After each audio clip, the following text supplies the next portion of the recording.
what should the people understand about this way of living? Because we cannot all be entrepreneurs. Some people need to get some jobs. Or should we all try and look at how we can change our lives in the way you show it in your books and your keynotes? It's up to the person. It's up to the person. It's a free choice. You want to be an employee, you choose to be an employee. You want to be an entrepreneur, you choose to be an entrepreneur, but you've got to study. They're two different people. What you have to study is different. Mentally, emotionally, and spiritually, they're different people. An entrepreneur is extremely different than an employee. But it's a different study. The trouble is our school system trains us to be employees. Go to school, get a job, work hard, save money, pay your taxes, get out of debt, and invest in the stock market. That makes you poor. You've had the chance to be taught early. You've been challenged early. Most people don't get that chance. Where should people start? Question the saying I just gave you. Go to school. What do you learn about money? The fact that you just told me that you need to go to get a job to have money. But I didn't say that. You said that. I said that. This is what we've been told. Yes, so go to school, get a job. Question that. Okay. So if I'm starting to question that, if a young person is looking at us and they say, okay, I'm ready to challenge that, what do I tell to my father? Okay, I'm not going to school anymore. I didn't say that. You said that. I said that, of course. I just said question. What's wrong with getting a job? I went for a job to understand how the system works, but I'm not sure if it works to anyone. What's your opinion on that? I thought you read Rich Dad, Poor Dad. Of course, but not everyone has done so. So I was trying to... And what is lesson number 1 in Rich Dad, Poor Dad? Rich people don't work for money. And so when your school system tells you get a job, what are you doing? You become a slave. You work for money. Exactly. And what's wrong with working for money? That it makes you come back to work and you become a slave. You pay taxes. And you pay taxes, of course. And then they tell you to save money. Why would you save money when they're printing money? Everybody's printing money now. Why would you save money when they're printing money? I know you don't save money. You're building businesses. Why would you save money when they're printing money? Because you didn't, I don't know. Because that's what you've been told to do. Of course. So question that. You see, if you cannot think, I cannot help you. I questioned all that. Why would I save money when they print money? That's what happened in 1971 when President Nixon took the dollar off the gold standard. They can print as much as they like. Then they tell you, so that you go to school, you get a job, you become an employee. You pay taxes because you're working for money. Then they tell you to save money. Do you know why they tell you to save money? I don't know. Because the system of banking has nothing to do with communism or capitalism. It's the banks run the world. The rich run the world. They don't care if you're communist or capitalist. So when you save, so let's say you save $1 US or €1, 1 yen, the banking system can lend out 10. So the entire system is called the fractional reserve system. The fractional reserve system is also printing money. And then they tell you to save money. So they want you to save money so they can lend out your money 10 times. So your dollar became worthless 10 times over.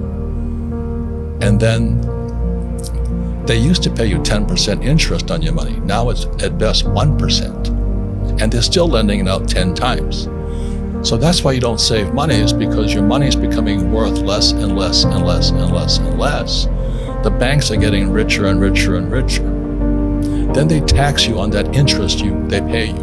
That 1% interest, if they pay you that much. Japan is 0. And the Japanese are so stupid, they still save money.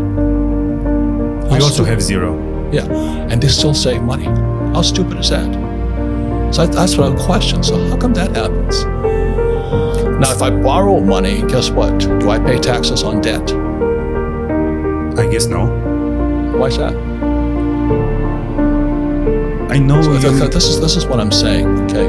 Question everything. Okay. So when they lend out money, that's how money is created. Money is debt. How do you store value then? Because we all work and we have, let's say, a lifespan of when we are productive. And then comes retirement, and you retired early. Because I don't follow the go to school, get a job, work hard, see. So that's hypnosis. They hypnotize people into being employees who will work hard, pay taxes, save money, get out of debt, and invest in the stock market. Until you question those sayings, those words, you'll be a poor person. So when they lend out, why is debt tax-free? I don't know.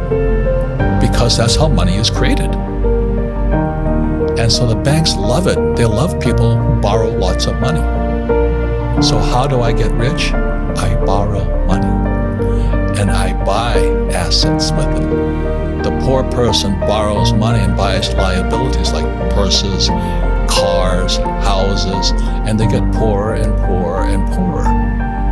But I use debt. I borrowed $300 million after the crash, dollars. In 2000, by 2010, I had borrowed $300 million to buy real estate. That made me rich. And the interest rates kept coming down, so that my cost of money kept coming down. And so everybody else is saying, oh, you should get out of debt. You know why? Because they don't question the hypnosis they're under. You've been hypnotized to work hard for money, to save it. The fractional reserve system prints it. And then they pay taxes after taxes. So I have all this debt and I get rich. So the question is, how do you learn to use debt to get rich? Because they tell you not to get out of debt. So all I'm saying to you is, if a person does not question what they've been taught, they will always be poor. They've been hypnotized into being poor. Then you put it in the stock market, in pensions, right? So let's say I put $100 in a pension plan. When do I get that money back? Most Romanians don't even dream of getting to pension now. I understand that. But it's not just Romanians. Please hear, it's worldwide. This is why I think, this is why I work, this is why I teach. You have to question what they're teaching you. So I put my money in a pension. I might not ever get it back because they could lose it. So the question I always say is, well, when do I get my money back? And the average person has been hypnotized. Go to school, get a job, work hard, save money, and invest in a pension. And you never get your money back. The whole thing was designed to keep you poor. So that's why I argue with you, until a person questions what's already been put in their head. And that's what my poor dad put in my head. Go to school, get a job, work hard. And that's America. Same as Romania, it's not any different. We used Save money, put it in the stock market. You never get your money back. We all look up to the American dream. Is it all fake? I'm coming down to your book now because... No, please let me finish, okay? Okay. Until you question what's already in your head, you will do what's already in your head. Okay. There is I don't know if people are Christian or not, but this is in the Bible, it goes, the words become flesh. Go to school, get a job, work hard, save money, get out of debt, invest in the stock market, buy a house, buy a car. Until you question that, you're hypnotized. You'll be a poor person all your life.